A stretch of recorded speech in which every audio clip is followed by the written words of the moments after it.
I went from just being the stocker to being able, I would go in at 6 a.m.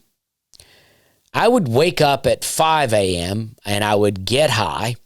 And then I would go into work at 6 a.m. We didn't open until 8. It was perfect because I could be high for 2 hours before the store even opened. And everyone just assumed I was tired. So I would go in at 6 a.m. I would unload the truck. The truck would come in. I would unload the truck with the forklift.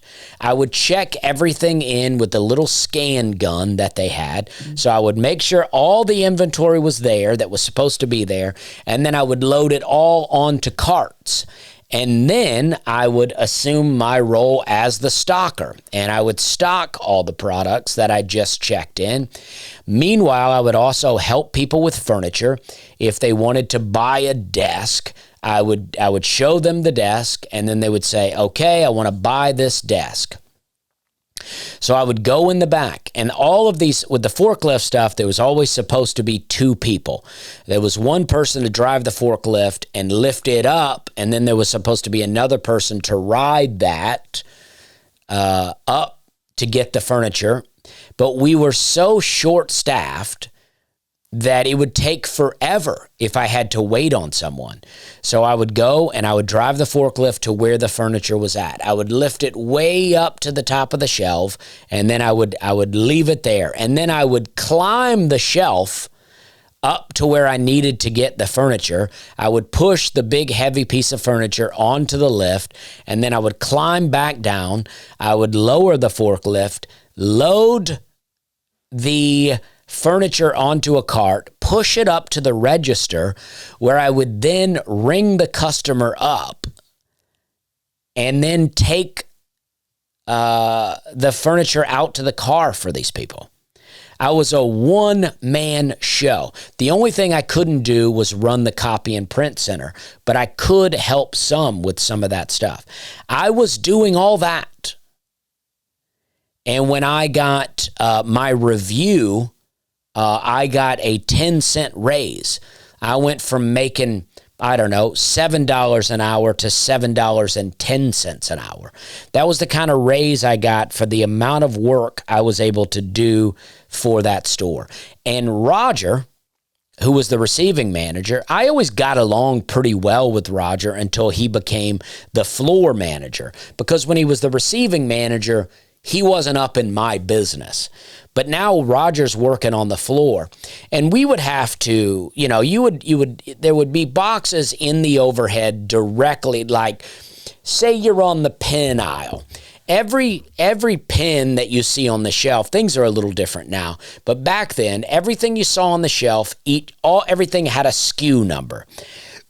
And then, so you would look up in the overhead and you would go, okay, we need this pen. So you would look up and find that SKU number, and there would be a box labeled with that SKU number, and you would bring that box down, and then you would open it up and you would stock the shelf. And if you didn't empty the box, you would count how many pens were left, and then you would adjust the number on the box, and you would say, well, there was 10 pens, but I loaded 4 to the shelf, so now there's 6. And you would mark it as 6, and then you would put it back in the overhead, and usually using a ladder. Some cases, the shelves were low enough, you could just kind of reach it with your hand. But most cases, you needed a ladder. But this is what I did, and I had a good system, and I had things marked and labeled really well. Now, I wasn't the only stocker, but I was the main stocker. And so Roger wasn't in my business when he was a receiver, but then he started working the floor, and it was now Roger's job to, kind of see what was going on. We went through quite a few managers, and there was a Roger time. There was we had a guy named Ricky, and Ricky had one leg, and Ricky was but he had a fake leg, and I'm not making fun of him for having one leg, but Ricky was an extreme alcoholic. Like, he would get in his truck when he left and start drinking right away. And I don't know if that makes someone an extreme alcoholic, but it sure seemed like it at that time. I guess you could say that, I was also getting in my car and getting high right away. So I don't know. But so we went through many managers, but Roger was the most irritating to me. There was a guy named Jim that it was more irritating to everybody else, but I liked Jim. I forget the main guy that was there the whole time.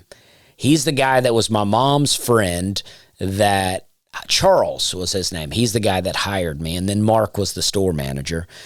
And Mark was a bit of a weak guy. He was big and he seemed like a strong guy, but he was a bit of a weak guy when it came to the customers. He would do whatever they wanted. I got a little story for that. But Roger came onto the floor one day, and Roger came and got me out of the back where I'm probably, I'm doing one of my many jobs. And he came and got me. He goes, "Let me show you something real quick." And I go, "Okay." And he takes me up and he goes, and he points to a box. He goes, "You see that box up there? This box is right here on the shelf, but it's supposed to be on the next aisle over." And I go, "Gee," and I really kind of blew up on the guy. And I reached up with my hand, I grabbed the box, and I took it over to the other shelf, and I put it up there. I was like, it's that easy. This is what you drug me out of my job to do. And so then they had a meeting with me. All of the management had me in a room, and they said, and this is after I'm already doing many jobs here. And they go, we could, and this was very funny on my part, but they go, they were getting mad at me and whatever, and they go, "We could write you up for insubordination." And I go, "I don't even know what that means." And I didn't. And they explained it to me, and I go, "Yeah, okay, whatever. Whatever, guys." It's like I'm doing everything at this place. And you know what? I think what it was, to be honest with you, I think I had quit smoking weed at that point. I was so high all the time, and then I quit smoking weed, and weed brought out a little meekness in me, where I was like, "Oh, I'm just gonna put my head down and I'm just gonna do my job." But when I wasn't high, I was like, "Nah, I'm not tolerating this. I'm not putting up with this crap." And there was another guy named Brian that worked there. He was going to college at Auburn, and me and him were buddies. I wish I could find Brian. I have no idea where Brian's at these days. There was another girl named Shannon, and we were all three friends. We did some overnights where you would go in and redo a bunch of shelving and stuff like that. And those were all fun because, we'd get high before we went in, and then on lunch break, we'd go back to my trailer and get high and then come back and work. And that stuff was great. It was a lot of fun. And we just do our jobs, and I loved it.